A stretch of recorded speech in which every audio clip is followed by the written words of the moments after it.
Salam pers mahasiswa. Perkenalkan, saya Dion Giovanna Pasambuan selaku host pada podcast kali ini dengan narasumber kita yang hebat Muhammad Yasin Ahmad selaku demisioner pemimpin umum psikogenesis periode 2022-2023. Podcast ini akan membahas isu yang menarik terkait jurnalistik. Penasaran? Simak podcast berikut ini. Salam pers mahasiswa. Selamat datang di Psikogenesis Dialog. Pada episode perdana ini, psikolog akan menilik stigma masyarakat terhadap persma hingga tantangan-tantangan yang dihadapi oleh persma atau pers mahasiswa. Ya, tanpa berlama-lama lagi, mari kita dengarkan narasumber kece kita. Aduh, Kak Yasin Ahmad. Gimana nih kabarnya, Kak? Alhamdulillah baik. Oke. Sibuk apa sih belakangan ini? Ya, namanya mahasiswa ya. Pasti kesibukannya tidak jauh dari tugas kuliah. Ya masih berkecimpung di kampus lah. Ya. Mungkin sebagai pengantar sedikit, saya mau tahu nih latar belakangnya kakak. Alasan menjadi atau memilih untuk mengambil sebuah bagian dari persma itu apa sih kalau boleh tahu, Kak? Ya, jadi sebelumnya itu saya pernah mengurus di LPM Psikogenesis 2 tahun. Yang pertama itu sebagai anggota Departemen Peliputan dan Pemberitaan. Kemudian yang kedua kecelakaan terpilih sebagai pemimpin umum di untuk periode 2023-2024 kemarin. Oke. Nah, ini sebenarnya saya menarik nih, apalagi kita juga sempat menjabat lah istilahnya. Iya. Sebagai pemimpin umum itu tertinggi nih itu tau. Wah, gimana ya? Di bawah DP. Nah, kalau dari pengalamannya kakak sendiri, ketika baik pada saat menjadi anggota di Departemen Peliputan dan Pemberitaan ataupun saat menjadi pemimpin umum di periode keduanya kita, bagaimana sih kakak melihat perannya, bagaimana kakak memandang perannya pers mahasiswa itu sendiri, Kak? Peran dari pers mahasiswa, tentu saja sebenarnya peran dari pers mahasiswa itu saya rasa secara pribadi itu krusial sebenarnya. Nah, kenapa seperti itu? Karena persma ini sebenarnya hadir itu sebagai bahasakanlah bisa dibilang sebagai counter seperti itu. Atau ya selayaknya pers lah begitu kan, kita melakukan aktivitas peliputan dan pemberitaan seperti itu kan. Jadi kita hadir untuk tadi saya bilang sebagai counter begitu di kampus, misalnya kalau birokrasi mungkin melakukan apa gitu kan, mungkin ada peristiwa atau apapun itu, nah kita hadir di situ untuk menerangkan ke masyarakat. Dan hal ini mungkin spesifik ke mahasiswa, nah terkait dengan apa sih yang sebenarnya sedang terjadi seperti itu. Semua kita sebenarnya tidak terbatas pada hal-hal yang kayak sifatnya mungkin dalam anggapan publik itu negatif, kita juga menerangkan hal yang positif, mungkin dianggap positif lah seperti itu, misalnya kayak kampus dapat prestasi apa seperti itu. Berarti kalau dari kakaknya sendiri itu melihat stigma di kalangan baik di kalangan sivitas akademika di universitas ataupun di masyarakat itu sendiri, stigmanya itu bagaimana pada saat mungkin dari pengalamannya kakak sendiri pada saat kita masih menjabat sebagai anggota Departemen Peliputan dan Pemberitaan ataupun pemimpin umum? Stigma dari masyarakat tentu saja beragam sih sebenarnya. Namanya kita bekerja dalam lingkup media begitu kan, pemberitaan, tentu tidak selamanya berita-berita yang kita keluarkan itu mungkin disenangi atau disukai begitu oleh mahasiswa ataupun mungkin juga birokrasi kampus seperti itu. Tentu banyak berita-berita yang kadang sifatnya itu mengkritik lah seperti itu. Nah, untuk tanggapan sendiri sejauh yang masuk ke saya kan seperti itu, selama saya masih aktif di organisasi ini, tidak jarang kita kerap kali mendapatkan ini sih, mendapatkan kayak entah mungkin bisa dibilang kayak kritik gitu, mungkin kayak banyak pihak yang mungkin mempertanyakan kayak kenapa kita mengangkat suatu isu, kayak urgensi dari isu itu apa, seperti itu. Itu sering ditanyakan ya, kayak kenapa semua berita itu diangkat gitu. Iya, sering sekali sih sebenarnya kita dapat tanggapan kan dari mahasiswa kayak kenapa sih kalian angkat ini gitu, kayak menurut saya kayak ini tidak selayaknya diberitakan. Tetapi tentu saja ketika kita membuat berita kita sudah melewati berbagai proses kan seperti itu. Dan ya namanya juga opini orang kan, apalagi mungkin mereka yang mungkin bahasanya terdampak langsung dari pemberitaan itu, entah dia sebagai yang terlibat atau mungkin yang bahasanya terdampak lah tadi seperti itu ya, pasti adalah pikiran-pikiran seperti itu kan, kayak kenapa sih kalian beritakan ini, kenapa sih kalian beritakan itu, apalagi kalau itu sebenarnya tidak terbatas, entah itu mungkin birokrasi ataupun dari kampus kan, bahasa kita misalnya kalau kita ambil dari perspektif mahasiswa ya, mereka menganggapnya kayak kita kan masih mahasiswa gitu, kayak kenapa sih kalian kayak mungkin setega ini kayak gitu kayak kita, ataupun kayak birokrasi kampus, kalian kan masih terikat, kalian masih apa bahasanya kayak bagian dari kampus, nah kenapa sih kalian kayak membuat pemberitaan yang bahasanya mungkin dari perspektif mereka menodai lah seperti itu. Berarti itu masalah perspektif. Berarti itu masalah perspektif aja ya. Sebenarnya iya, bisa dibilang sebenarnya masalah perspektif juga sih, kayak bagaimana si individu itu menyikapi dari pemberitaan seperti itu. Karena sebenarnya pemberitaan itu kita kan kalau di dalam pembuatan berita kita kan mengenal istilah cover both side, artian kita sebisa mungkin berimbang, artinya merangkul kedua sisi, kedua perspektif seperti itu, baik itu mungkin pihak yang dalam hal ini yang menyimpang ataupun juga dari pihak lain. Meskipun sebenarnya berita itu dia tidak semestinya sejauh yang saya paham itu tidak semestinya menjudge seperti itu, kayak siapa pihak yang salah atau benar. Nah, tugas kita adalah merangkul sebanyak mungkin informasi terkait dengan benar atau salah, itu kita kembalikan ke pembaca. Berarti lebih ke fokus utamanya adalah kita menyampaikan informasi yang ada dan senyata-nyatanya ya. Iya, yang senyata-nyatanya. Cuman namanya individu tentu saja ketika kita memberitakan hal-hal yang mungkin sifatnya menyinggung ke dia atau dia merasa tersinggung, siapa sih yang begitu ya? Siapa sih begitu yang kayak tidak tenang atau bisa tetap legowo dengan hal seperti itu? Pastinya ketika itu ada.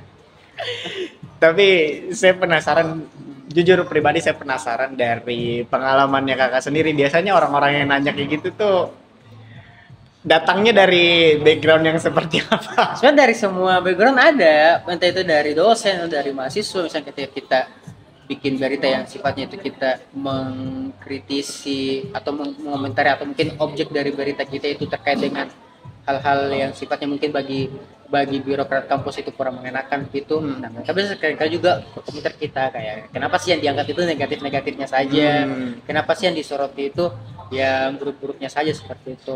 Itu juga dari mahasiswa kita bikin berita tentang apa gitu, misalkan kayak misalnya kayak ada kegiatan apa seperti itu.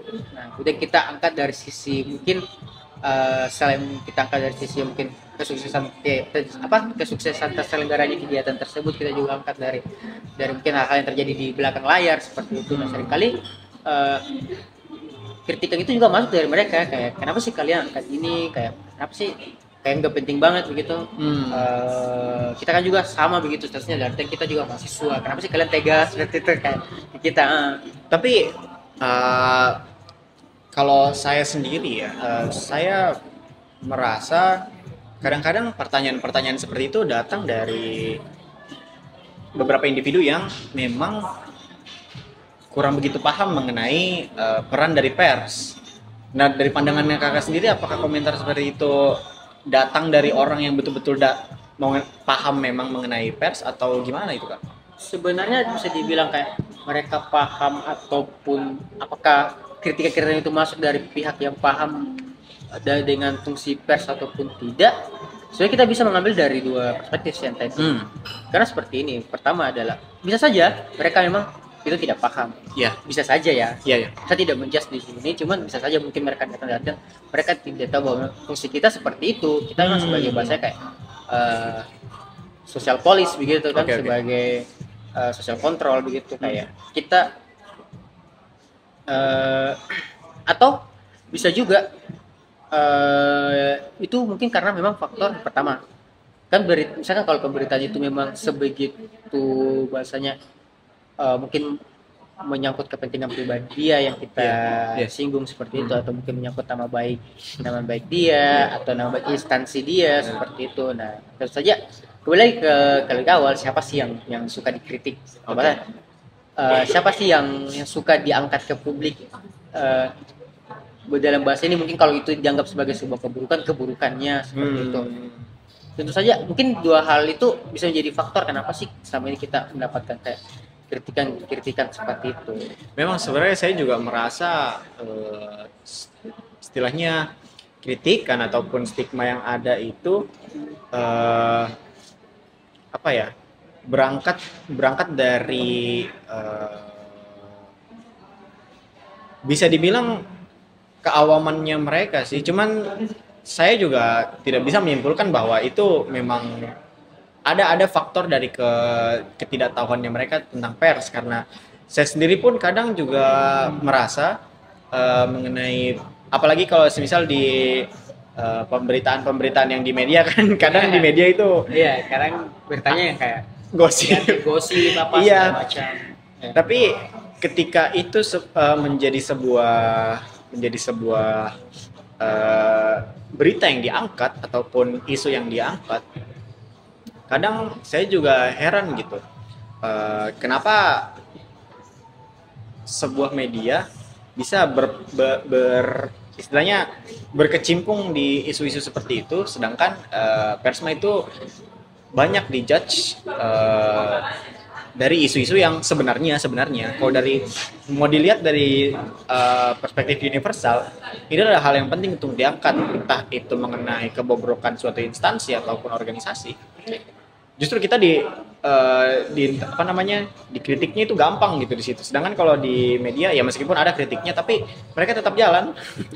Sebenarnya saya melihatnya walaupun sebenarnya media-media besar itu mereka juga tidak lepas dari yang namanya kayak kritikan seperti itu kan. Kalau kita tahu mungkin sejumlah media besar kan kita sering dengar kayak kadang-kadang juga dapat ancaman apa begitu. Tapi juga kayak kita juga sering kali mendengar kayak ada reporter atau wartawan yang dia dapat penyerangan secara personal, bahkan ada sampai yang dia meninggal seperti itu. Jadi sebenarnya media itu tidak lepas sebenarnya dari hal seperti itu. Sekarang pada kasus Persma sendiri, memang dibandingkan media itu kita lebih rentan. Pertama karena ya kita khususnya sebagai mahasiswa, mungkin dalam hal ini kita masih terikat dengan birokrasi kampus, sehingga bahasanya kayak kita lebih mudah untuk dikengkang lah, lebih mudah untuk dikontrol, lebih mudah diapa-apain lah begitu.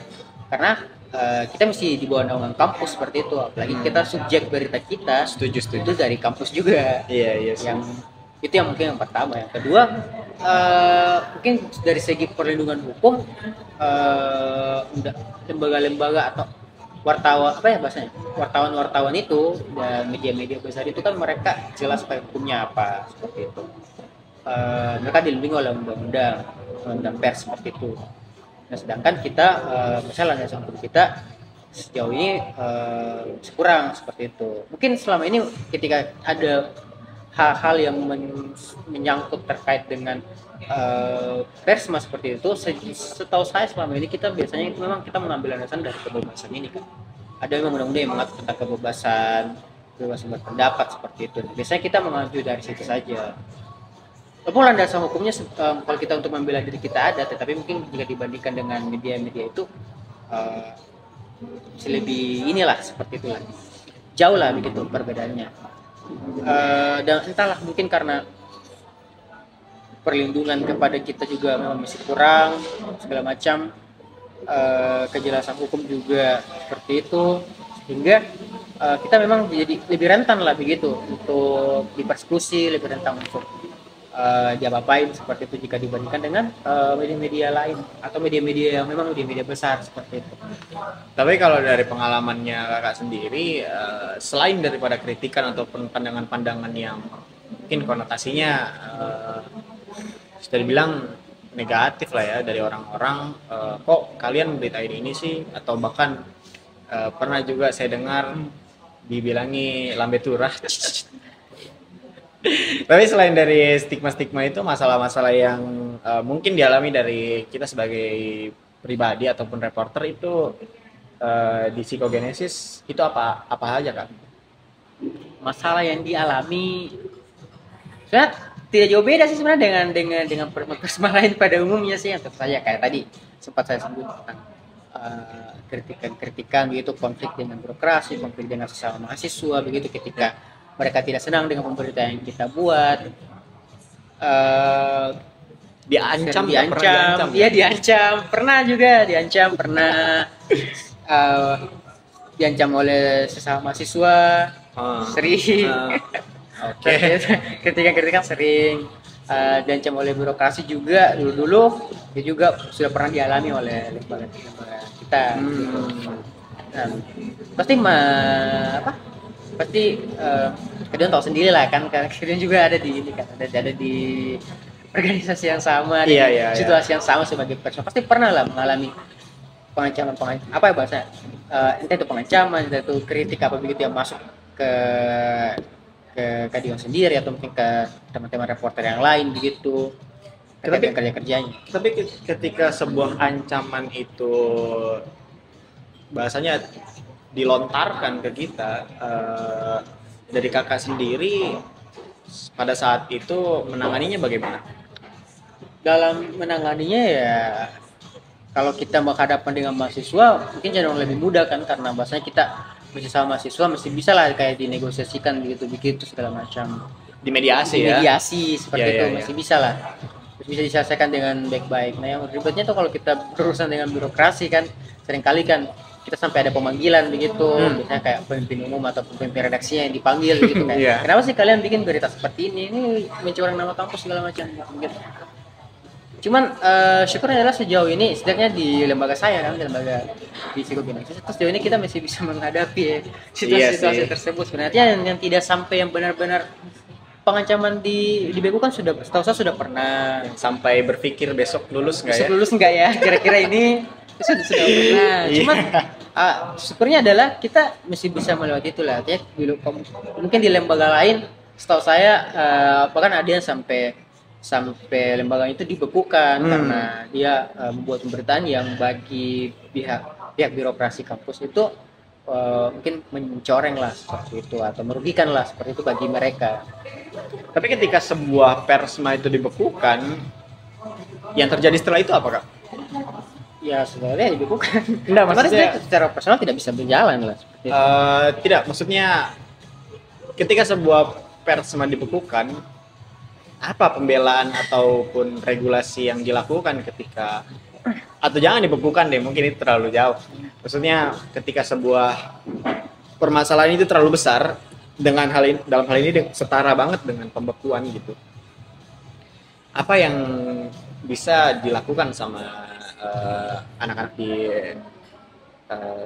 LPM atau lembaga pers mahasiswa? Apakah ngadu ke LPM lain, bawa backingan misalnya seperti kayak kita bawa masa aja nih atau dikawal atau gimana, itu gimana kak? Sebenarnya kalau terkait hal seperti itu, sebenarnya setahu saya persma itu pernah ada mengalami, misalnya kayak kita ambil contoh kayak Nambon yang dia sampai kayak setahu saya sampai yang lembaganya itu dibekukan, dibubarkan sekarang lupa kemarin. Terus yang sampai yang anggota-anggotanya itu 5 orang, berapa orang waktu itu sampai di DO dari kampus kan gitu. Nah tentu saja ada hal-hal yang seperti itu. Lumayan ada isu gara-gara diangkat soal masalah ini, kalau tidak salah waktu itu tentang ada oknum dosen yang dilakukan kekerasan seksual ke ini beberapa tahun yang lalu. Saya tidak terlalu lihat detailnya sebenarnya bagaimana. Waktu itu lumayan ramai lumayan ramai pada waktu itu. kita juga sempat ngobrol-ngobrol sebenarnya dengan Pemret karena sempat datang kan ke Makassar. Misalnya kalau kita ada dalam situasi seperti itu, nah tembil tadi karena kita misalnya pakai payung hukumnya tidak jelas, tidak ada undang-undang yang memang secara jelas mengcover tentang kerja-kerja persma itu, sehingga memang dalam hal ini ketika kita dihadapkan dengan seperti itu memang agak sulit untuk melawannya seperti itu. Cuma biasanya kita, makanya itu di persma itu ada yang namanya Perhimpunan Pers Mahasiswa. Perhimpunan Pers Mahasiswa. Iya, PPMI. PPMI. Nah, salah satu tugas dari PPMI ini adalah untuk ini ketika misalnya salah satu persma itu mengalami masalah, nah PPMI ini hadir untuk misalnya kayak merangkul begitu, menjembatani, entah itu mungkin dalam bentuk solidaritas, misalkan kita sesama persma itu misalnya saling merangkul, misalnya kayak kita sama-sama menyuarakan bahwa ada loh kasus seperti ini, misalnya kayak pemberedelan atau pembekuan di satu persma seperti itu, atau mungkin misalnya juga kayak kalau memang itu kasusnya parah dan dia butuh kayak sebagai bantuan hukum, mungkin bisa sampai ke sampai dibantu di ranah itu, entah itu kita mencari lewat PPMI mencari sokongan hukum yang tentu di LBH atau apa seperti itu. Mungkin berarti sebenarnya ketika sebuah masalah itu terjadi di suatu LPM itu memang ada istilahnya bukan backupan sih bilangnya, tapi forum yang menangani hal itu ataupun yang akan bertindak lanjut lah mengenai konflik-konflik yang mungkin setara pembekuan gitu di sebuah LPM. Iya, setahu saya ada, dan setahu saya itu salah satu memang dari fungsi dari BPMI hadir sebenarnya untuk mengatasi di ranah tersebut. Seperti itu. Sebenarnya ada banyak sih mekanisme misalnya kayak ketika terkait dengan masalah pemberitaan, sebenarnya tidak mesti yang sampai harus langsung kayak pembekuan atau apa, karena ada sebenarnya mekanisme misalnya kayak di keredaksian atau mungkin di LPM sendiri kan sebenarnya ada pemimpin umum dan pemimpin redaksi yang bertugas dalam pengembangan berita. Cuma memang sehingga misalnya kalau ada kritik atau apa kritikannya bisa lewat situ seperti itu. Nah cuma bahasanya kayak seringkali kan memang pihak-pihak yang memprotes ini kan dia entahlah karena kita memandang kita hanya sebagai mahasiswa atau apa, sehingga biasanya memang mereka langsung terobos aja seperti itu, langsung hantam saja. Apalagi kalau memang terkait dengan birokrasi kan sangat gampang untuk merepresi mahasiswa. Ini cukup menarik sih sebenarnya polemik yang ada bahkan dalam dalam kalangan pers mahasiswa. Tapi mungkin itu tadi pertanyaan penutup sih sebenarnya, karena ini tadi saya tertarik sebenarnya sama yang beliau, cuman karena keterbatasan waktu mungkin di lain waktu kita bisa berbincang-bincang di luar podcast ini. Jadi ya saya ucapkan terima kasih sudah menyempatkan waktunya ya Kak. Iya. Berakhir sudah podcast kita. Ternyata jadi pers itu banyak tantangannya juga ya. Gimana menurutnya kalian? Tulis di kolom komentar. Salam pers mahasiswa, kritis, ungkap realitas.